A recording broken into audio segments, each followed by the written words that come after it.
Hello friends, in this video now we will discuss the next tool, which is called Curvature tool. So Curvature tool you can see here.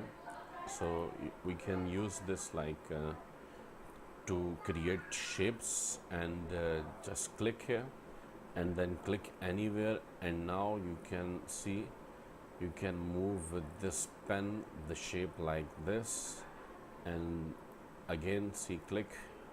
Now according to your requirements you can click. See, if we want to make a simple circle, we can move this or something like, if I delete this one and then with this tool, see, click here and then move like this, and if I want even here, see, so we can expand the shape like this.